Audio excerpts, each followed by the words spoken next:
What's up, my people? Welcome back again to my YouTube channel. I believe this time you're going to leave with a like or a comment, or you're going to support me by subscribing. So today we are going to talk mainly about these things that happened today. We saw our president dismissing the whole cabinet except the seat of prime minister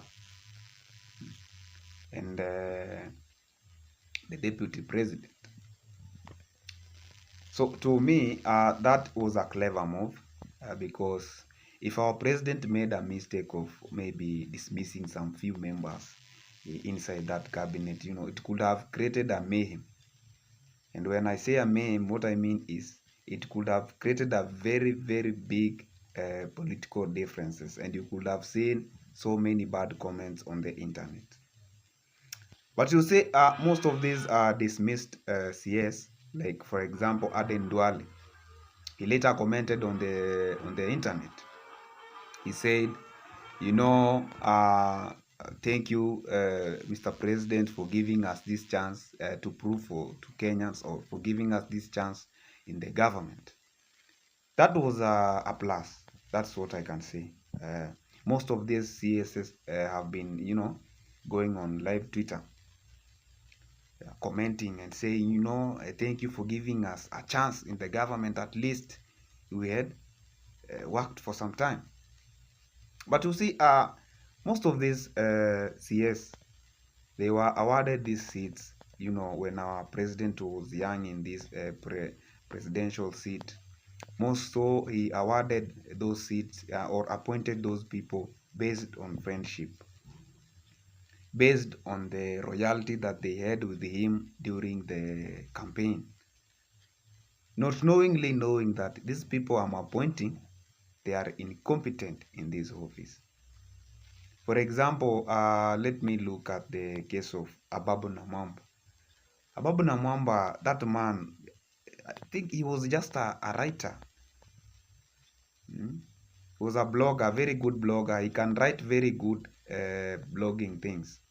I think that's how they came to know one another with our president. But the most funny thing is, how was he awarded that seat of sports? Because what I believe, that man never knew anything about sports. He has never been even a coach, a good coach, or he has never been in the field. He doesn't know even the FKF, what they go through on the ground. So that seat was just that man was a decoy on that seat. And from the scandal that man has been, taking bimbos to Paris. You can see our General Miguna was exposing him today and saying, Gen Zs, let's greet this man, to Musalimie. Yeah? He was just taking bimbos to go and enjoy at the Paris with the expense of our public money, the expense of our taxpayers' money. So most of these seats were given to people who didn't understand even their role. Someone is in the ministry, for example, he doesn't know even how the ministry operates. He only went there just to be seen that I'm the boss, So that's where our president failed. But one thing I believe is our president has a very good vision and he's a very smart man. If he gets the right people to work with, I'm telling you, Kenya, we will be at a very big step. So another thing, I'm going to talk about this man, Murkomen. This guy, I don't know what I can say, but this man, after being given that seat of CS, he was completely out of control. He forgot that, you have to work for the people, I have to listen to the people. I remember there was a day he was going live on Citizen TV, and he could tell them tell people in a public way that, I have a very big taste in big things, big. He's wearing a belt of almost 150,000, importing suits from Italy, dwelling, expensive shoes. He forget that money is being given is for taxpayers. Yeah. So Murkomen went there and really forgot even the ministry, forgot everything that he was doing. Yeah. Very incompetent leaders. Some of them, I don't think if they genuinely graduated, because most of them are very incompetent. They're just there to be seen that, we are the boss. I can remember that scandal of Markumen when he dismissed him. He was humbly requesting him for work. And he dismissed him, like, toka hapa, we don't offer jobs. No, so most of these CS, they forgetted that the internet, nowadays we are not living in the millennial age whereby the internet was not having a very big impact.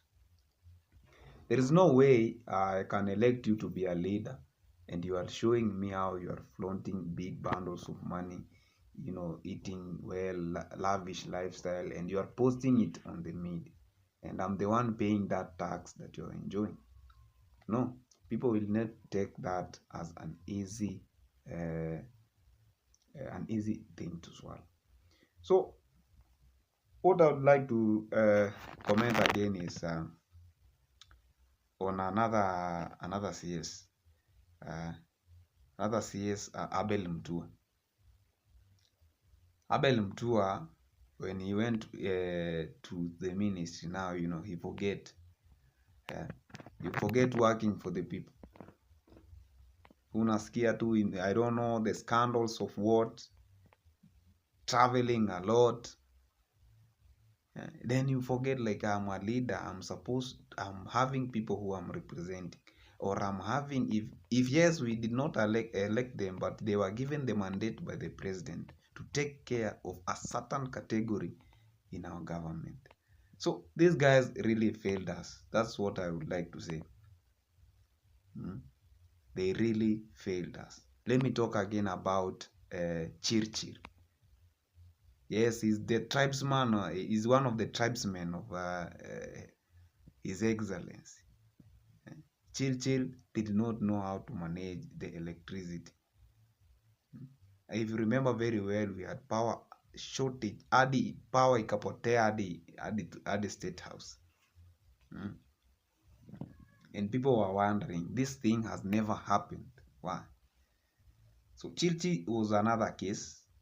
And I thank God that the president decided to dissolve all of them.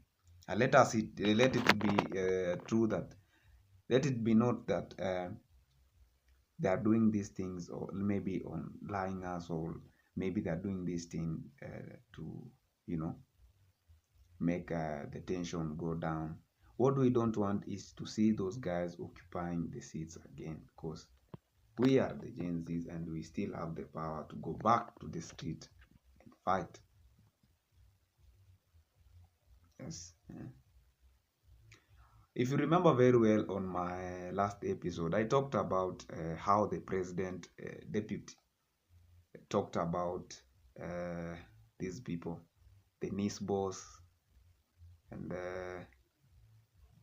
he really talked a lot. And some people reacted and told me, he's maybe becoming bitter because the tribesmen are not in the government. It's not about tribesmen. What Rigathi did was awakening the government and telling me that some of our officers, some of our bosses are sleeping. Because how did Nur Haj fail to understand the planned thing that was going on, that the Gen Z were serious going to occupy parliament? Until now, that time when they entered at the Senate offices, karibu kila kitu. Now that's the time now he was able to say, hey, kumbe these guys were serious now. Let's implement now, the DCI officers started looking for people, abducting people and taking them to secret places. That really awakened the president, and the president knew now it's true that I don't have a team to work with. These guys are already gone. Yeah? They are really sleeping on their duty. So to me, if you ask me, to me, I feel like as a country we are heading to the right direction. And also, I feel like the president is now realizing that he was surrounded by very incompetent fellows. Yes. Now, another thing which gives me, which makes me wonder, because look at this government. The finance bill is down. The IEBC is reinstated, and the CSS have been fired.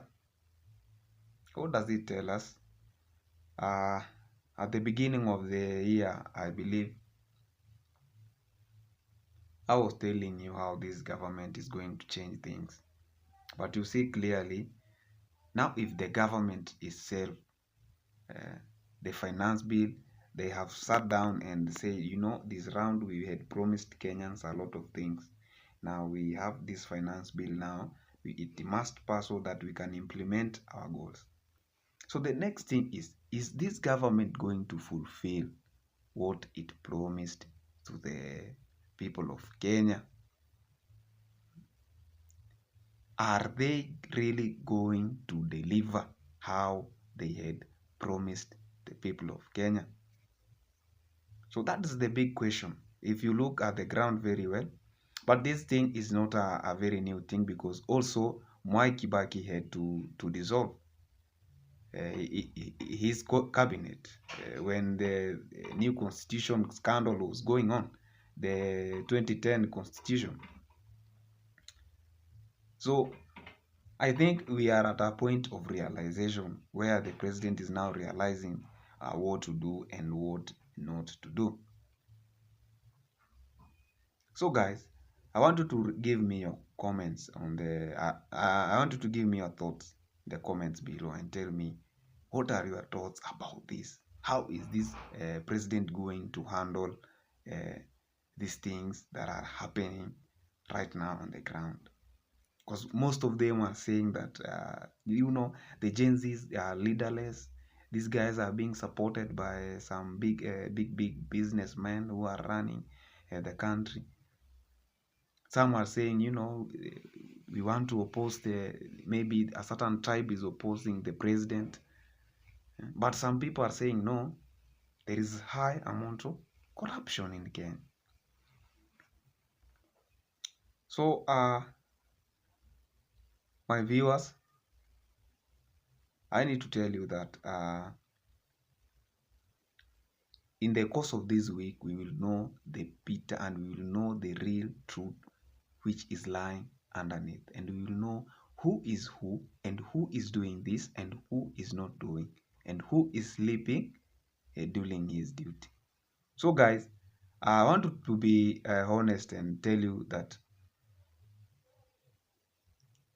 the government is still on. But the president is now realizing his true friends. And many Kenyans are having questions. Are we waiting for another greedy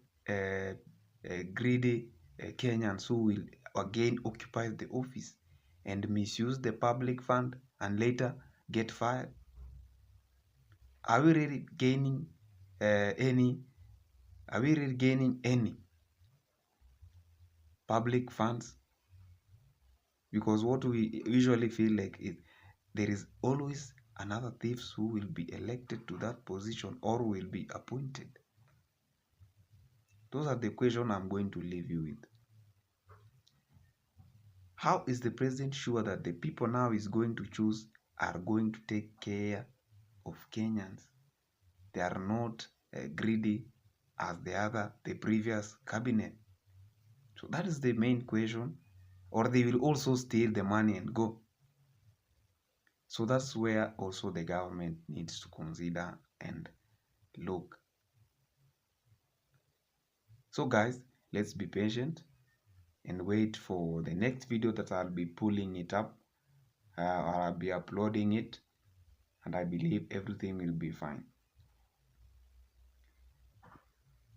We will wait and look at the government closely. Let's give it this week. That's when we will know, are these people playing on Kenyans? Are they giving us games?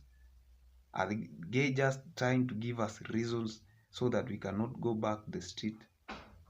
But the better thing is the world has already realized that Kenyans are always right. Kenyan youths, we don't fear anything. We always stand with the truth. So today, William Samoei Ruto being my president, I'm not happy completely, because if it was about dissolving, he could have dissolved those guys in the security sector. They also failed us during the demonstrations. People like the NISBOs were to be taken to the parliament for questioning. People like Farah Maalim are supposed to be taken for the parliament for questioning. Those are guys who need to answer, not just to allow them. If they are abducting our youths who are really protesting for the better change in Kenya, why can't they abduct those kind of people and take them for questioning? Because they have been summoned and they don't want to go. So if it's the rule of law, let the law follow. Let the law apply to every citizen. So guys, check me on my next video and we will be pushing this together. If you haven't liked, like, comment your thoughts and subscribe. Wish you well. See you on my next video.